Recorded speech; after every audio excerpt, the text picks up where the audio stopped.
po. Wala po kayong sir, pati. Guideline search po tayo, sir. Kasi mayroon po. Boss, wala rin kayo plaka? Wala kayong improvise, MB file? Kapagawa na. Dapat po magpagawa muna bago nyo gamitin. Pangalawa, wala bang helmet? Ngayon lang po na ako, sir. Mag-i-try ka lang po. Ano yun? Mag-i-try ka lang po. Oo, pero kasi dapat nag-helmet yan. Boss, tatlo violation mo. 1, wala kang helmet. 2, dress code. 3, wala po kayo plaka. Kahit brand new, dapat may MB file. Pwede po ba makita yung ORCR? Ako yung sales invoice. Wala po. Wala rin papel. Papel lang change sa bahay, sir.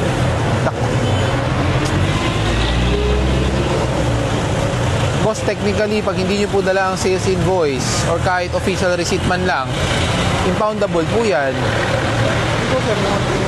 Ha? Hindi po, sir. Wala ka ba sa online? Sa LTO portal? Dapat yan, pag bumili ka ng brand new, di ba ngayon, hinihingi ng LTO portal? Wala po yung cellphone mo, sir. Nabasag ko sa anak ko yung cellphone. Okay lang po, sir. Ano po muna ako po? Walang papel eh. Sir, ano itong naka-indicate po dito na? Pag binili Wala mo, nga. sir, meron na po yan. Pag binili yan, meron na po yan. Dito ba? Opo, yung papel. Hindi, magpapagawa pa nga lang siya ng improvise, ng MB file. Kailan po nabili to? Sales invoice po ninyo, sir. Nasa po, sales invoice. Nasa bahay po, sir. Hindi rin niya dala eh. Wala kayong dalagyan, sir? Papicturan po ninyo. Yan lang kami, sir, sa may... Wala nga po, papicturan po ninyo. Ilang araw na po ba to motor? Kuya? Months na rin po, sir. Months na. Okay. Months na eh, maala. Sales invoice, sir. Yung pinagbilhan. Eh, ang problema nga, not carried. Di ba impoundable offense yan? Sir, wala pong ano eh. Walang plaka, lahat wala. Report pala ako, sir. Kanina, hinahanap pa, sir. Yung pinarod, sir. Ako yung gumagawa ng poste. Hindi ko kilala yun eh. Sabi mo nga, sir. Ano ka lang sa inyo, hindi? Para gawa kayo, sir, ng letter. Oo, wag sa akin. Ayun, ako sabi ka, sir. Hindi naman ako sa engineering eh. Pero, ano mo, sir? Sige, sige. Kasi kapag may Chinese din, sir, yung isa. Sige, sige. Tapos yung sarili dito, sir, sa project, sir. Sige. Para, yun na lang, sir, Check na lang natin. Oo, sir, kasi sir, kami kanina, sabi ka. Sinundan kayo? Oo, sabi man nung concern. Tapos pinakita, sir. Oo. Sir. Eh, wala po kasi nagamit to, sir. May motor po yung iba. Problema, wala rin siyang dalang papel. Ito, sir. Sige nga kuya, ayan, yan. Ayan tayo eh.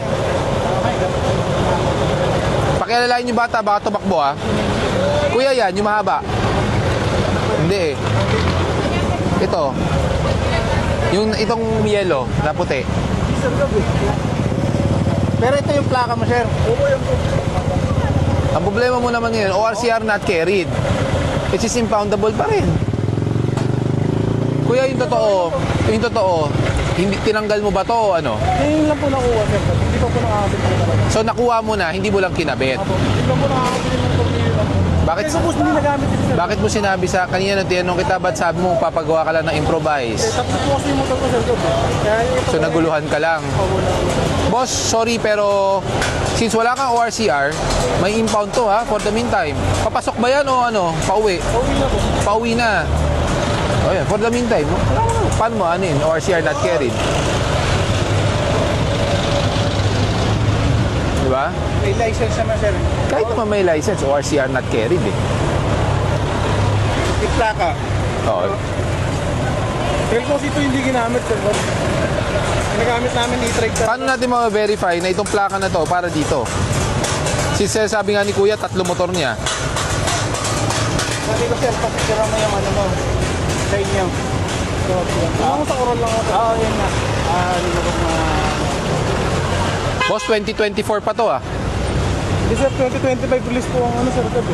Ang ADB, sir. 2025 lang po ito nirelease. Pero yung plaka mo, 2024. Ayan po. Dito, para dito po daw, sir. May serial number po kasi ang plaka. Ayan. Production date ng plaka mo. May production date lang, sir. Oo. Pero ito yung ADB, sir. Nirelease lang siya 2025. Hindi namin ma-identify kung para dito po talaga to, sir. Kailangan natin ma-identify yan. Oo, sir. May ibabaw ng mga laro nila sa dito na mga lang.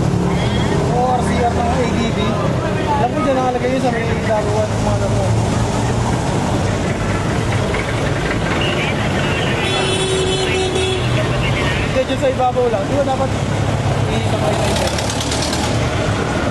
Ito muna sa ibabaw. Dito sa ano sa baba.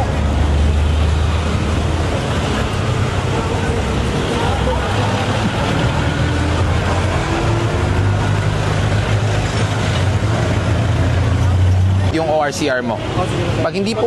Pag hindi po na-send or napakita sa amin, may i-impound ko to, ha? Pero pag napakita mo, titikitan kita ng no helmet plus hindi ka nakakabit, ha? Nasa ibabaw ng mga laruan, Riz. Sir. Sa'yo yan? Apo, sir. Ano binibenta mo? Ano po ako sa siomay, sir? Dito, siomay. Titinda ka ng siomay. Alis ka, hindi ka naka-helmet. Yan lang ako, sir. Papasok sa loob, sir. Sa'yo rin ba yung helmet? Opo. Ito po yung jug dito, sir. Kunin mo nga. Kawawa naman yung helmet mo na.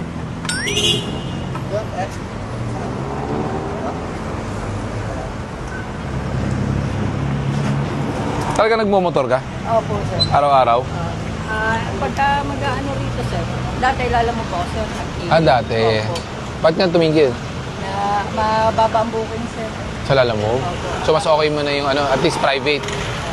Kaso yung helmet Tapos, mo. ang mayabak po kasi ng cart ko, sir, is yung anak ko po panganay. Okay. Kaya, Hindi, napansin ko kasi nung pag-park mo, yung helmet mo, medyo nagkampaan pa ako, sir. Nanonood ako ng ano nyo, sir. nanonood ka ba? Opo. Namimigay ng helmet, sir. Nakita ko nga, walang marking, tapos medyo luma na. Opo. Ano, pang araw-araw ito ginagamit mo? Pag umuwi kami, sir, ng Bulacan, sir. Pagka walang tinda. Umuwi ka ng Bulacan. So, pauwi ka ngayong weekend? Baka bukas po, sir. Bukas. Palitan natin helmet mo ng bago para mas safe ka. Okay ba sa'yo? Okay po, sir. Sige, pakuha natin yung helmet. Natsambahan ko pa kayo, sir. Wala na eh. Sir, gaano katagal yung helmet mo yan? Sabay na itong motor ko, sir. Ilang taon na? 3 years. 3 years na. 3 years na yun, sir. Hindi yung pinanglalamove mo. Opo. So, may laman yan. Hindi po, palamig po. Palamig naman. Mag-limit po ako ng benta. Okay. Sa ano po, sir, ma'am, sa MRT. MR nagbebenta. Malakas naman. Okay naman, sir. Okay naman. Kanina nung pagdating mo, nakita ko, naka-bull cap ka, tapos naka-helmet. Alam mo bang mali yun? Hindi ka naman mahuhuli sa ganon, pero mali yung pagsuot mo ng bull cap, tapos naka-helmet. May araw, hindi naman. Medyo sa tagal na po kasi niya, sir. Pero yung protection sa ano, sa amoy. Nababasa po kasi siya, sir, doon sa paradang. Ang helmet kasi ano, dapat may lalagyan yan. Bigat ang bagong helmet. Natsambahan, sir, Paubaya mo na yung luma mong helmet. Opo, sir. Ako dala cellphone, sir, Dada ng cellphone? Okay lang yan. Ang mahalaga, gamitin mo yung helmet na ibibigay namin, ha? O, ito. Para hindi magasgasan yung helmet pag di mo ginagamit. Thank you, sir. Thank you po. Tapos ito, ayan, keychain kung gusto mo. Opo, sir. Oo. Thank you, sir. Tapos, kung ayaw mong babaho yung helmet mo, bili ka ng balaklava. Oo, para yun yung isusuot mo bago mo isuot yung helmet mo. May extra visor ka dito. Oo. Para may pamalit ka. Halika, subukan natin kung kasya ito. Pag hindi, malas mo.